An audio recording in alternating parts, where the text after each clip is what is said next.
last week we explored some Japanese games that I got for some early Sega systems, like the Mark III, the Mega Drive, and the Game Gear, and we're going to continue that trend this week with the next big system in Sega's lifespan. So after a pair of add-ons on the Genesis, the 32X, and the Sega CD, Sega released the successor to the Genesis called the Saturn. So it was released in Japan in November 1994, and then in North America just 6 months later in May 1995. So the Saturn is a CD-based system, even though it's not the first CD-based system overall. Also, it's not even Sega's first CD system, because the Mega CD / the Sega CD did that as an add-on to the Genesis, but it is the first disc-only Sega system, being the Saturn. The system contemporarily flopped. It was up against the PS1 and was against the N64. The PS1 was, of course, selling like hotcakes because of its CD capability. Also, it's just all of its games were on CDs, and that was a big deal for the time. The N64, even though it was not nearly as successful as the PS1, it of course had your Mario games on it, so that was enough to make it also a cult classic, at least against the PS1. So Saturn never really stood a chance, but I will say, even though I don't own a Saturn, I think Japanese Saturn games are actually pretty charming. I don't know what I mean by that, but I don't know, I really like some of the cases and the artwork. So let's just get into some of the games that I got for the Sega Saturn.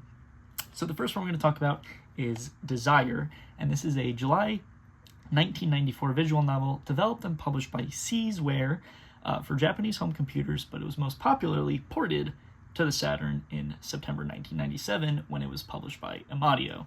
So the setting is on a remote island called Desire that houses these top secret research operations that even the scientists don't even know what they're doing there. Like, they know they're researching, but they don't entirely know what for. So the story goes is you are either a female scientist on the island, or you are a male reporter that is lucky enough to visit the island, and you are just investigating the operations from one of those two standpoints, either from the inside or from the outside, which is pretty cool. The original PC game had some, let's say, naughty content, but that was completely, or mostly removed, I should say, for every future release, including this Saturn port. So there's not a ton of info on the game otherwise, but it did come to North America just once on PC in May 1999, but otherwise every other re-release of it is stuck in Japan, including the remaster by Eldia, who, if that sounds familiar, they also did the Dokoku Soshite remake that we talked about in a short while ago. That port was, or that remaster, I should say, was in April 2017 on PC, Vita, and the Switch, so very early in the Switch's life cycle, which is pretty cool. Perhaps the most interesting tidbit, however, is that it's the first game that Hiroyuki Kano and Ryo Umemoto would work together, but they would also collaborate coincidentally for this next game. And let's see if I properly say this name correctly. Kono yo no ate dekoi o utao shoujo yuno. I think I got that. So it's strange how much this game has in common with Desire beyond the two aforementioned developers, but here we go. So this game is also a visual novel, initially releasing on Japanese home computers in December 1996, and was ported to the Saturn a year later in December 1997, also stripping it of a lot of its not safe for work content. Also, this port came 3 months after Desire's port, so very quickly followed along by those same developers. That's where the similarity stops, because there's so much more I can say about this game than I can Desire.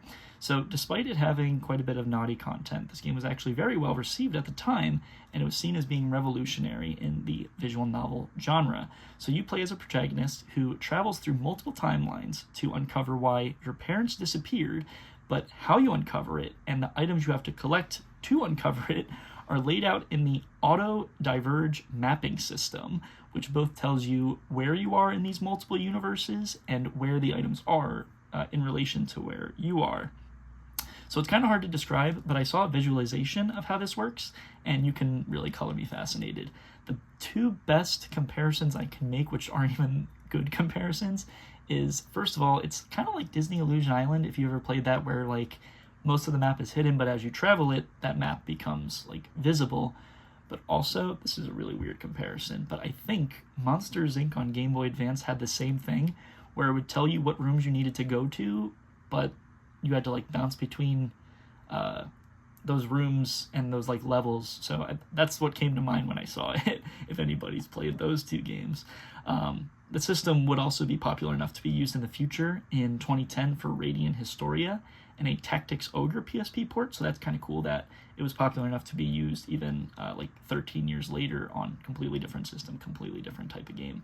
The story otherwise, involving multiple timelines, is a little too much for my small brain to comprehend, but with just how unique it is and how apparently revolutionary it was, I would best recommend, if it sounds at all interesting to you, to just go play it on your own. So how you would play it, you might ask. Well, conveniently, it would also be remade for modern systems, but in all regions, with a bunch of different developers and different publishers starting in 2027. But PS4, Switch, and Steam all have versions released in October 2019 under the title You Know, A Girl Who Chants Love at the Bound of This World, which is also the subtitle. Not that you can see it, it's also the subtitle on the original Saturn game. So that's also pretty neat. That's already so much to say about a game that's already somewhat legendary, but I'll end with just saying that its legacy doesn't even stop there, because it got an anime in 2019, it got 2 manga runs, one of them was around the original time of this game in 1997, but another one in 2017, I'm guessing to mostly coincide with like the remakes coming out. So pretty cool, a pretty long-winded story about this game, so definitely pretty cool.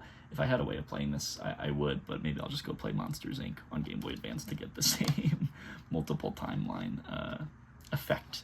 So let's take a deep breath. Let's do a game or 2 games that are not as serious. Those 2 visual novels are pretty serious. So this one is Jung Rhythm, which is a January 1998 rhythm game developed and published by Outrun that is probably best described as being like a more difficult Parappa the Rapper, which, if you are at all familiar with Parappa the Rapper, it's like a freestyling game, rhythm game, but Parappa came out about a year before this one did. So you're also freestyling in different levels, and the sources I had said that those different levels are getting ready for school with your mom, defending yourself from a bully at school, improving your art skills by painting a cow, doing karaoke with old people, and getting funky in a fast food restaurant, and of course with the ultimate goal of being live on stage. So some very funny stages you need to go through to get live on stage. So the game seems interesting. A lot of the sources I saw noted that it was pretty difficult in comparison, and since the game is stuck in Japan, you're probably better off just playing Parappa, but maybe you're really into Parappa and want something different and you can read Japanese. So Jung Rhythm. Next up is a game that I don't know what I'm going to say about it, but let's get right into it. This is The King of Fighters 96. So this is a July 1996 fighting game, surprisingly, developed and published by SNK, that would be released on SNK's Neo Geo systems in September 1996 and October 1996. But the first non-SNK platform it would come to would be the Saturn on New Year's Eve. So the original release in September 1996 the original release was in July 1996, and the turnaround was really quick to get different ports and even this Saturn version just within like 5 months of each other. So that's pretty cool. On the whole, the King of Fighters series was born out of the ashes of early Fatal Fury games, starting with King of Fighters 94, but the early games follow a formula of releasing in arcades, then getting ported everywhere on SNK's Neo Geo systems at the time, and then getting ported to whatever contemporary systems could handle it. More on that in just a second, but then also a lot of the games have been re-released on modern eShops today. I believe this is like one of the few that was not re-released, so that's kind of weird. Going back to the systems that could handle it, the contemporary systems that could handle it, it was mostly on Sega and Sony systems. Nintendo never really got King of Fighters games. You can find like a game or two on the original Game Boy, on the GBA, and the Wii, but otherwise it's almost like strictly Sega systems in the 90s and Sony systems otherwise. So kind of interesting, kind of funny. They're all fighting games that center around a tournament with individual character stories, but the franchise is really huge. Like, I'm downplaying a little bit, but the franchise is huge. I had heard of King of Fighters before I even got this. They're still releasing games. As of 2022, there was King of Fighters 15, but there's also been manga, anime, and separately released CDs of just the music, so that's really cool. This game specifically, I'm not a big fighting game person, not a fighting game person at all, but this game specifically stuck out to me because one notable thing I want to point out is that the box is freaking big. So here's Jung Rhythm, and there's King of Fighters, so this box is huge. So this specific version of this release, it had a normal release, like a smaller disc version, but this specific release came with a 1 megabyte RAM card that you would plug into the system, and it would help run or add some of the graphics, which is pretty cool and very reminiscent of like the Nintendo 64's expansion pack with Donkey Kong 64.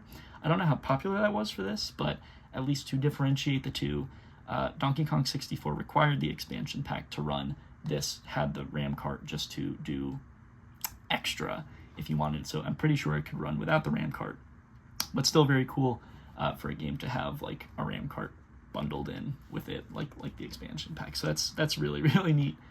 I realize it says King of Fighter 95. Why did I have 96? I don't know. All right, that's a silly mistake I made.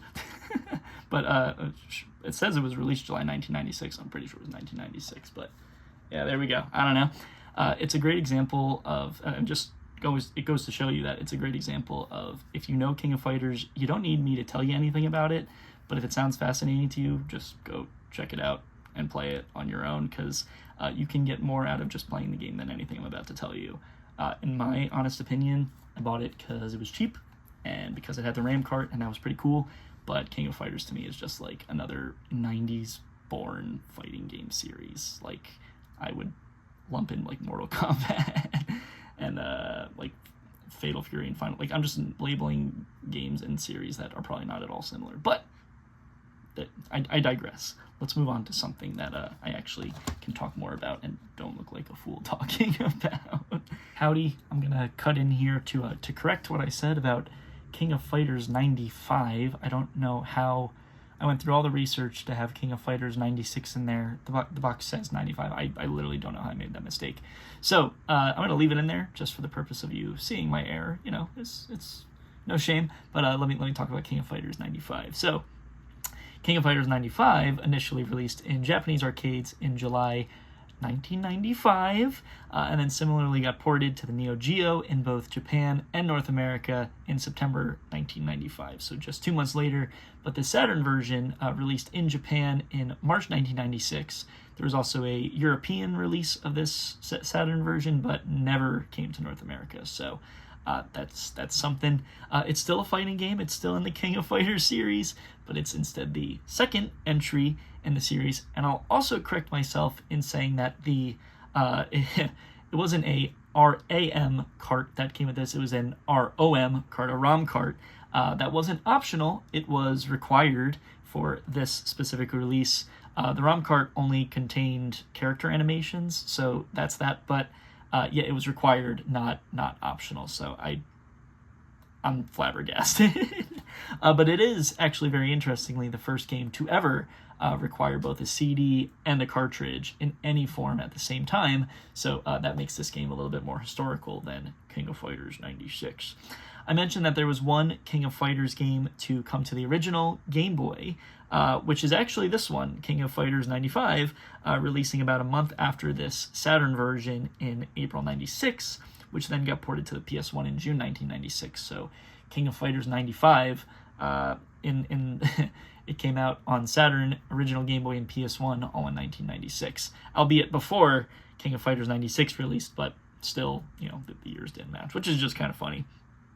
I also mentioned that there was one King of Fighters that didn't come to modern consoles. I think that is still true for 96, but 95 did come to all modern consoles by Hamster across the year in 2017, coming to the Xbox eShop, the PS4 eShop, and the Switch eShop, like I said, all across the year in 2017. So sorry for that error. I hope you can forgive me, but let's go back to our regularly scheduled programming.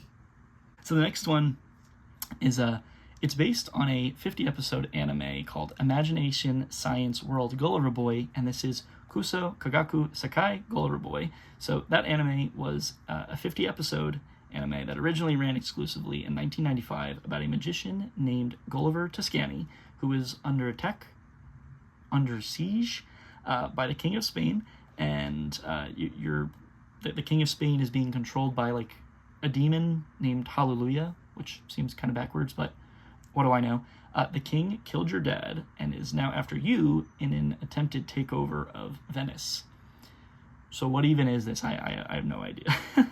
That's literally all Wikipedia was able to say about at least the series, but basically there was one single video game adaptation of it, which was partially this one, but it was also released around the same time as a PC Engine version and an alternate Game Boy and Super Famicom version. So, release-wise, the Game Boy version came out first in April 1995, then the PC Engine version came out in May 1995, and this game is a remake of the PC Engine version, releasing in March 1996, so about a year after the PC Engine version. And this game was developed and published by Hudson Soft, who is very famous. So Sega Retro describes this game as a 2D RPG that has its fair share of differences from traditional RPGs of the era. So like, for example, battles aren't first person, battles are not necessarily random, there's not a level cap on your player, so like there's frequently level caps on how you can level your player up. This one does not have that. And you also don't have equipable equipment, if that makes sense. So kind of different for RPGs, but it's still an RPG. So if any of this sounds interesting to you, you should probably just go watch the anime and play the game in like 2 weeks' time, because I don't think the game is long. The anime, for being 50 episodes, is not that long. So if that sounds interesting, you go for it, I guess. I don't know. So for this episode, we have just one more game, and that is, I like this guy, it's Bug. So Bug is a 1995 platformer developed by Real Time Associates, who has everything from like early in television games to kids games in the 90s. So interesting little group to be developing Bug. But it was published by Sega, initially releasing in North America in July 1995, and then coming to Japan in December 1995. So kind of the rare occurrence of a game releasing in North America first, and then in Japan later. So you would think this game is kind of like A Bug's Life before A Bug's Life, but you actually play as the titular bug named Bug.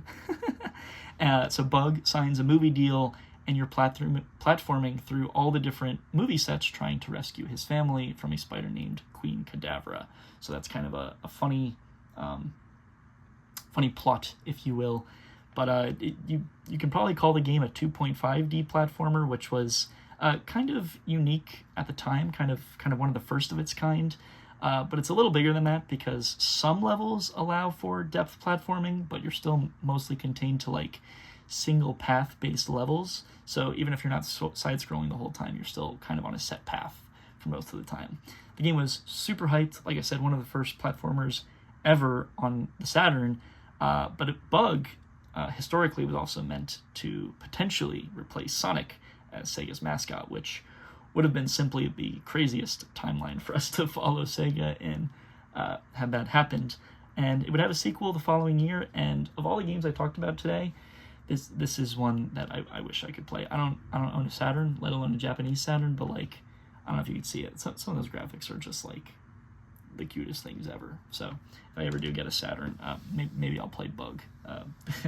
North American Saturn games are so expensive, so it happens. But anyway, that's all the games I have for this episode. So I hope you learned something.